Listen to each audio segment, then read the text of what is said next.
BJP को आंख दिखाने वाले संजय राउत ने ले लिया है सबसे बड़ा यू टर्न।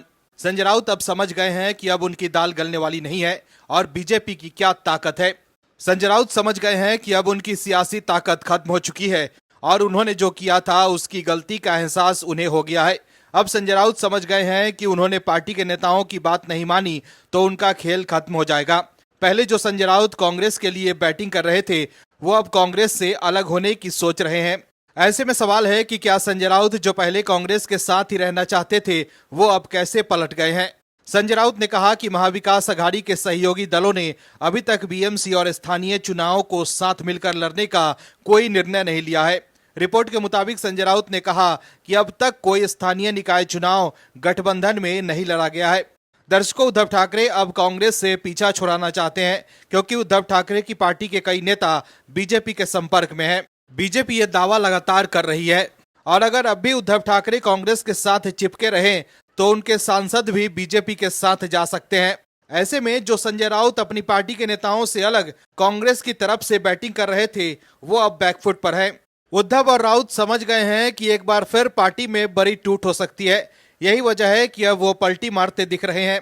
इस खबर में आगे आपको बताएंगे सब कुछ डिटेल में कि कैसे बीजेपी ने दिया है उद्धव ठाकरे को बड़ा झटका और कैसे संजय राउत तिलमिला गए हैं। तो बने रहिए हमारे साथ अंत तक और देखिए हमारी एक खास रिपोर्ट। साथ ही आप दर्शकों से विनम्र निवेदन है कि चैनल को सब्सक्राइब जरूर करें।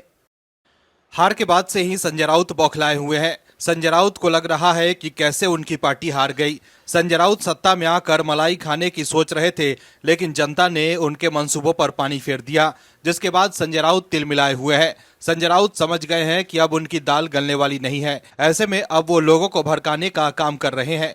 लोकसभा चुनाव में जब एमवीए गठबंधन को ज्यादा सीटें आई थी तब संजय राउत खुश थे, लेकिन अब हार के बाद वो बौखलाए हुए हैं। संजय राउत तो पहले उद्धव ठाकरे को सपने दिखा रहे थे कि अगले 25 सालों तक वो सत्ता में रहेंगे, लेकिन अब वो समझ गए हैं कि उनके लिए अब सत्ता में वापसी करना नामुमकिन जैसा है, क्योंकि असली शिवसेना एकनाथ शिंदे के पास है और अब उद्धव ठाकरे के पास ना तो पार्टी बची है और ना ही सत्ता। लेकिन अब संजय राउत एक अलग ही प्रपंच रच रहे हैं। दर्शकों, संजय राउत कह रहे हैं कि सीरिया जैसा कुछ भारत में हो सकता है। संजय राउत को ये नहीं समझ आ रहा है कि भारत एक लोकतांत्रिक देश है, सीरिया जैसा नहीं कि एक परिवार लगभग 50 साल से वहां पर शासन कर रहा है। दर्शकों, समझने की जरूरत यह है कि भारत में हर 5 साल में चुनाव होते हैं जिसमें शिवसेना यूबीटी भी जीतती है और दूसरी पार्टियां भी, लेकिन अब हार के बाद वो अनर्गल बयानबाजी कर रहे हैं। दर्शकों, समझने की बात यह है कि सीरिया के लोग असद परिवार के निकम्मेपन और देश जिस तरह से धरातल में जा रहा है उससे भी परेशान थे, लेकिन भारत की स्थिति ऐसी नहीं है, बल्कि आज भारत आर्थिक और लोकतांत्रिक परिप्रेक्ष्य में मजबूत ही हुआ है। लेकिन संजय राउत जब से चुनाव हारे हैं तब से ऐसा लग रहा है कि उनका संपादकीय ज्ञान लगभग खत्म हो गया है। दर्शकों, विपक्ष सिंगल सूत्री एजेंडा बना लिया है कि कैसे भी करके देश के भीतर लोकतांत्रिक अराजकता को बड़ा मोड़ दिया जाए जिस पर वो अपनी राजनीतिक रोटी सेक सके। लेकिन दर्शकों, समझने की बात यह है कि लोकतांत्रिक व्यवस्था में ही भारत में चुनाव होते हैं और जिसे जनमत मिलता है वो सरकार बनाता है। लेकिन संजय राउत हार स्वीकार करने के लिए तैयार ही नहीं है। दरअसल शिवसेना यूबीटी सांसद संजय राउत ने प्रधानमंत्री नरेंद्र मोदी की अगुवाई वाली केंद्र सरकार पर निशाना साधते हुए कथित तौर पर विवादित टिप्पणी की है। शिवसेना यूबीटी प्रमुख उद्धव ठाकरे के करीबी सहयोगी संजय राउत ने कहा है कि सीरिया जैसी बगावत भारत में भी हो सकती है। संजय राउत ने कहा कि लोकतंत्र की हत्या की जा रही है, प्रधानमंत्री को जवाब देना चाहिए। जनता की सहनशीलता का अंत कभी न कभी हो जाएगा। जैसा सीरिया में राष्ट्रपति को लोगों ने भगाया वैसी क्रांति भारत में कभी भी हो सकती है। वहीं भारत की तुलना सीरिया से करने पर बीजेपी नेता संजय राउत पर निशाना साध रहे हैं। वहीं बाद में पत्रकारों से बात करते हुए संजय राउत ने कहा कि सीरिया में लोकतंत्र को खत्म करने की कोशिश हो रही है, विपक्ष को खत्म करने और विपक्षी नेताओं को जेल में डालने की कोशिश हो रही है। विश्व में इस प्रकार के हालात कभी भी हो सकते हैं, हमें सावधान रहना चाहिए। दर्शकों, जिस तरह से संजय राउत और विपक्ष देश के भीतर संवैधानिक संस्थाओं की छवि को धूमिल करने का प्रयास कर रहे हैं वो उन्हीं के लिए न्याय संगत नहीं होगा। महाराष्ट्र में प्रचंड जीत के साथ बीजेपी के हौसले बुलंद हैं, तो वहीं विपक्ष सदमे में है। उद्धव ठाकरे और उनके खास संजय राउत अपना राजनीतिक अस्तित्व बचाने के लिए चिंतित नजर आ रहे हैं। लेकिन अब उद्धव ठाकरे के लिए ऐसी बुरी खबर आई है जिससे उनके पैरों तले जमीन खिसक गई होगी। अब उद्धव ठाकरे के लिए आगे की राह आसान होने वाली नहीं है। जिस तरह से संजय राउत पार्टी को डुबोने में लगे हुए हैं, उससे कहीं न कहीं पार्टी के लोग नाराज बैठे हैं और खेला करने का इंतजार कर रहे हैं, क्योंकि एक बार तो एकनाथ शिंदे खेला करके दिखा चुके हैं। वहीं फिर से विपक्ष में खलबली मच गई है। दर्शकों, एक तो पहले महाविकास अघाड़ी महाराष्ट्र में अंदर चली गई है, लेकिन अब उनके लिए और खतरा बन गया है। महाविकास अघाड़ी के नेता, विधायक और सांसद अब धीरे धीरे महाविकास अघाड़ी से खिसकने की जुग्गत में लग गए हैं। उन्हें ये पता चल गया है कि महाविकास अघाड़ी और इंडी गठबंधन में रहकर उनका फ्यूचर बिल्कुल भी सुरक्षित नहीं है, क्योंकि यहाँ पर सिर्फ वंशवादी लोग हावी हैं और वो जीवन भर पार्टी का झंडा उठाने के काम में ही रह जाएंगे। वो पार्टी को बड़ा करने में कितने भी मेहनत कर ले, लेकिन वो मीठे फल का स्वाद कभी नहीं चख पाएंगे, क्योंकि वो तो इन पार्टी के खास परिवारों के खास लोग ही चख पाएंगे। दरअसल महाराष्ट्र में महाविकास अघाड़ी को बड़ा झटका लग सकता है। एमवीए के सांसद पाला बदलकर बीजेपी की तरफ आ सकते हैं। महाराष्ट्र बीजेपी के अध्यक्ष चंद्रशेखर बावनकुले और उनके सहयोगी प्रवीण दरेकर ने एमवीए नेताओं को लेकर बड़ा बयान दिया है। उन्होंने कहा है कि महाविकास अघाड़ी के कई सांसद और विधायक अपनी अपनी पार्टियों से असंतोष व्यक्त करते हुए उनके पास पहुंच रहे हैं। बावनकुले ने कहा कि एमवीए नेता खुद अपनी बेचैनी बता रहे हैं और कई लोग संभावित बदलाव के लिए बीजेपी के संपर्क में हैं। हाल ही में संपन्न हुए विधानसभा चुनाव में कांग्रेस, शिवसेना, यूबीटी और एनसीपीएसपी की एमवीए ने निराशाजनक प्रदर्शन किया और 288 सीटों में केवल 46 सीटें जीती। इसके विपरीत बीजेपी, शिवसेना और एनसीपी गठबंधन वाली महायुति को 230 सीटें मिली। चुनाव परिणाम ने एमवीए विधायकों को सत्तारूढ़ पक्ष में जाने की अटकलों को हवा दे दी है। बावनकुले ने कहा कि एमवीए नेताओं को दल बदल करने के लिए मनाने का कोई संगठित प्रयास नहीं किया गया है। बीजेपी उन लोगों का स्वागत करने के लिए तैयार है जो विकसित देश के लिए उनके दृष्टिकोण के साथ जुड़ना चाहते हैं। वहीं महाराष्ट्र कांग्रेस के अध्यक्ष नाना पटोले ने कहा है कि बावनकुले के दावे पर प्रतिक्रिया की जरूरत नहीं है। उन्होंने कहा कि महाराष्ट्र के सभी कांग्रेस सांसद पार्टी के साथ हैं। हम नागपुर में महाराष्ट्र विधानमंडल के आगामी शीतकालीन सत्र में महायुति की वास्तविक स्थिति दिखाएंगे। इससे पहले बीजेपी नेता दरेकर ने संकेत दिया था कि अगर विकास उनकी प्राथमिकता है तो शरद पवार के नेतृत्व वाली एनसीपीएसपी के कुछ सांसद उनकी पार्टी में शामिल हो सकते हैं। उन्होंने कहा कि कई एमवीए सांसद, खासकर एनसीपीएसपी के सांसद, उन निर्वाचन क्षेत्रों का प्रतिनिधित्व करते हैं जहां बीजेपी के नेतृत्व वाले गठबंधन ने विधानसभा चुनाव में ज्यादातर सीटें जीती। बीजेपी नेताओं की टिप्पणियों पर प्रतिक्रिया देते हुए कांग्रेस नेता विजय वडेट्टीवार ने कहा कि अगर भगवा पार्टी एमवीए सांसदों को लुभाने के लिए धन और राजनीतिक शक्ति का इस्तेमाल करके ऑपरेशन लोटस शुरू करने की योजना बना रही है तो लोग उन्हें उचित समय पर करारा जवाब देंगे। अब ये कोई रहस्य नहीं है कि देश में तानाशाही अपने पैर जमा चुकी है। दर्शकों, महाराष्ट्र बीजेपी के अध्यक्ष के बयान के बाद उद्धव ठाकरे की भी चिंता बढ़ गई होगी, क्योंकि उद्धव ठाकरे के नेता कांग्रेस से अलग होने के लिए दबाव बना रहे हैं। ऐसे में अगर उद्धव ठाकरे कांग्रेस के साथ बने रहते हैं तो हिंदुत्व के मुद्दे पर उनके पार्टी के सांसद सबसे पहले पाला बदल सकते हैं। दर्शकों, समझने की बात यह है कि जो लोग राजनीतिक दलों को एक कंपनी की तरह चलाते हैं और खास पद पर उनके परिवार के लोग ही रहते हैं, उससे उनकी पार्टी के नेता ही बगावत कर देते हैं।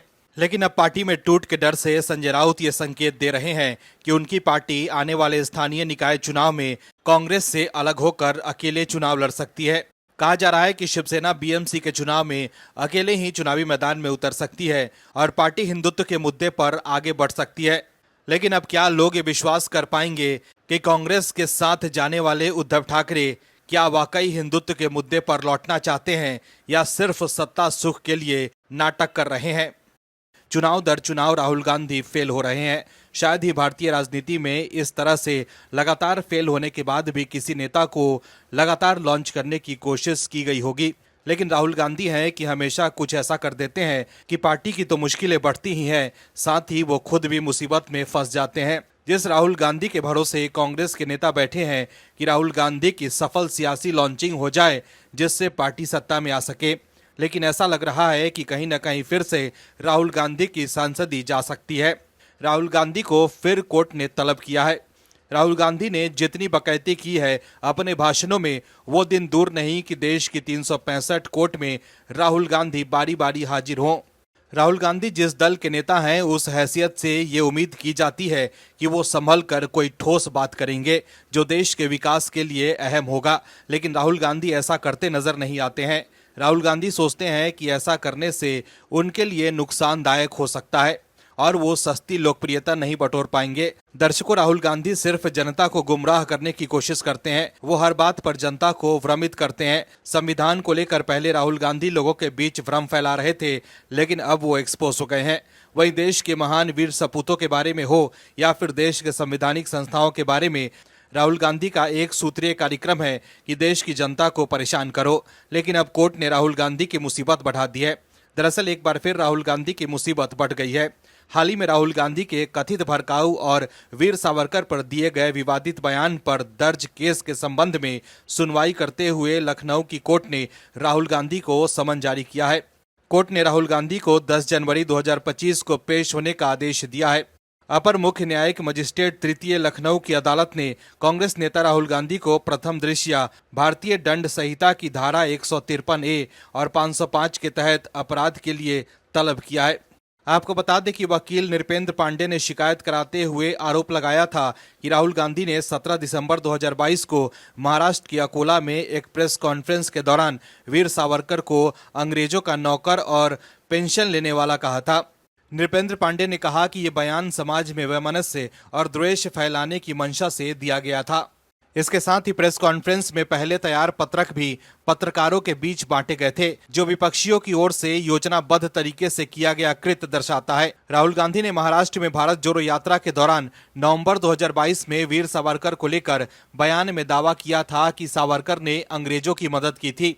सावरकर ने अंग्रेजों को चिट्ठी लिखकर कहा था कि वो उनका गुलाम रहना चाहते हैं। डर के कारण सावरकर ने माफीनामा पर साइन किए और महात्मा गांधी और दूसरे नेताओं के साथ धोखा किया। वहीं लखनऊ के अतिरिक्त मुख्य न्यायिक मजिस्ट्रेट अमरीश कुमार श्रीवास्तव ने सीआरपीसी की धारा 156(3) के तहत वकील नृपेंद्र पांडे की ओर से दायर इसी याचिका पर जांच के आदेश दिए थे। कोर्ट ने हजरतगंज पुलिस स्टेशन को एक इंस्पेक्टर स्तर के अधिकारी की ओर से मामले की जांच करने का निर्देश दिया। अरविंद केजरीवाल समझ गए हैं कि इस बार उनके लिए सत्ता में वापसी करना काफी मुश्किल है। ऐसे में वो लगातार फ्री का ऐलान कर रहे हैं ताकि जनता को लुभा सके। अब अरविंद केजरीवाल कह रहे हैं कि हम महिलाओं को 1000 रुपए देंगे, लेकिन उनके इस ऐलान पर भी सवाल उठ रहे हैं कि चुनाव से ठीक पहले उन्होंने ऐलान क्यों किया। अगर पैसा देने ही थे तो अब तक उन्होंने क्यों नहीं दिया।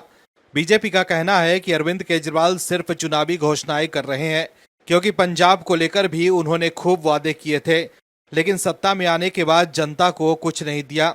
ऐसा आरोप लगाकर बीजेपी केजरीवाल को घेर रही है। लेकिन अब अरविंद केजरीवाल की पार्टी में ही हलचल तेज हो गई है और ऐसा लग रहा है जैसे आप के नेता ही अरविंद केजरीवाल को झटका देने के मूड में है। दर्शकों, जो पार्टी कहती थी कि जी हम पारिवारिक लोग हैं, हम सिर्फ दिल्ली को बदलने आए हैं, हमें पद, पैसा और प्रतिष्ठा से किसी भी तरह का मोह नहीं है, उस पार्टी में टिकट वितरण को लेकर जुतम पैजार मच गया है। सभी नेता, खास तौर पर जिनका टिकट कट गया है, उन्होंने अप्रत्यक्ष तौर पर अरविंद केजरीवाल को वादा खिलाफी करने वाला कह दिया है। दर्शकों, दिल्ली में आम आदमी पार्टी के अंदर टिकट बंटवारे को लेकर अब असंतोष के स्वर उठने लगे हैं। दिल्ली विधानसभा चुनाव 2025 में टिकट काटे जाने के विरोध में कई विधायक दूसरी पार्टियों के संपर्क में बताए जा रहे हैं। सीलमपुर के विधायक ने तो पहले ही पार्टी छोड़ने का ऐलान कर दिया है। आपने अब तक 32 उम्मीदवारों की सूची जारी की है, उसमें 18 से ज्यादा विधायकों का टिकट काट दिया गया है। वहीं कई और विधायक हैं जिनको टिकट कटने का डर सता रहा है।